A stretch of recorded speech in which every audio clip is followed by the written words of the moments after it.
Bom, e para falarmos mais sobre os trabalhadores brasileiros, nós vamos conversar agora com o advogado trabalhista Jacques Viana Xavier. Boa noite. Boa tudo noite. bem? Tudo Seja bem-vindo. Boa noite.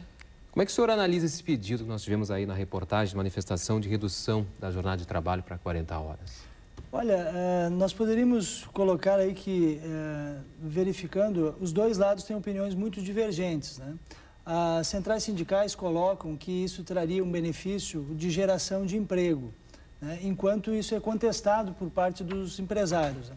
A geração de emprego, ela parece ser possível com a redução de jornada de trabalho num primeiro momento, quando analisamos isso, porque haveria necessidade de se complementar, né, essas horas que deixam de ser trabalhadas por aqueles trabalhadores com outros, né?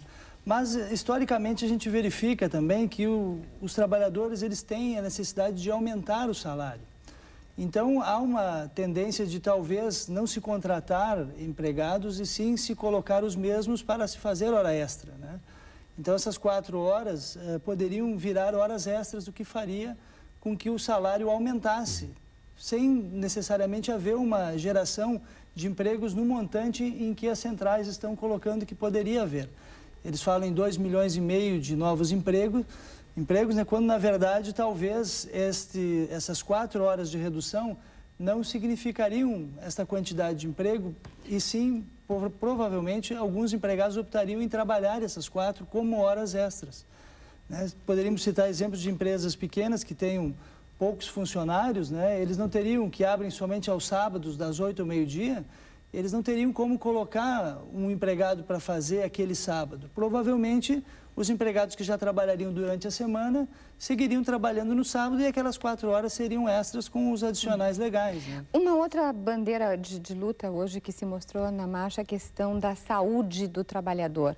E muito tem se discutido, né, de como isso tem levado. O senhor falou até que os advogados trabalhistas são preocupados com a questão do assédio moral, o que leva até o afastamento de trabalhadores. Como é que o senhor analisa essa questão da saúde?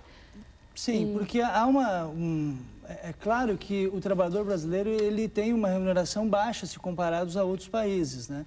Então, o trabalhador acaba, para poder suprir todas as necessidades e todas as coisas que hoje se apresentam para se consumir, né, no mundo, as facilidades de se comprar que a economia acabou gerando para o brasileiro, então ele acaba tendo que trabalhar mais para adquirir esses produtos. Então, ele mesmo acaba, né, se prejudicando ao trabalhar além do que a hora extra vai ter que física, trabalhar mais justamente. ainda. E aí teria talvez uma preocupação, se há uma preocupação com a saúde do trabalhador, né, teria que se verificar talvez se aquele trabalhador que deixa de trabalhar 4, né, por causa de uma redução, imposição legal de redução de jornada, ele não vai acabar tendo que fazer aquilo virar uma renda extra para ele. E aí acabaria não se dedicando para a finalidade que é se instruir, né, se qualificar, ter lazer com a família, né, que seria esse tempo disponível que ele teria para seu benefício, né? Então teríamos que analisar por este lado também, né?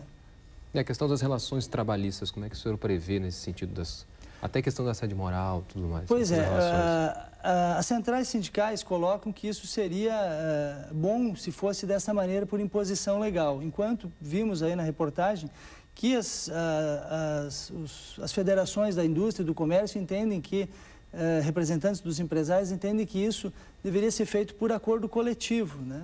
Já que poderia ser negociado caso a caso, né? Principalmente com o comércio, esse exemplo que eu citei dos sábados, né? Tem muitas lojas que abrem só das 8 ao meio-dia, justamente para não gerar hora extra, né? Para ele ficar limitado àquela jornada legal, né? E aí nós temos como também argumento para as centrais sindicais que utilizam, que é o baixo custo da mão de obra no Brasil, né, se comparados a outros países. Principalmente a países latino-americanos ou países em desenvolvimento como o Brasil. Como é que o senhor compara a questão de horas trabalhadas e a remuneração? As centrais sindicais, elas estão utilizando para fins de comparação países desenvolvidos. Até a pesquisa que, todo o discurso do presidente da central sindical ali é com base na pesquisa do DIEESE. E o DIEESE compara a maioria com a Alemanha, Japão, Estados Unidos, né? Não há, quando se compara, por exemplo, o custo da mão de obra no Brasil, que seria de $6 a hora aproximado, com o México tem 2,92 de custo de hora.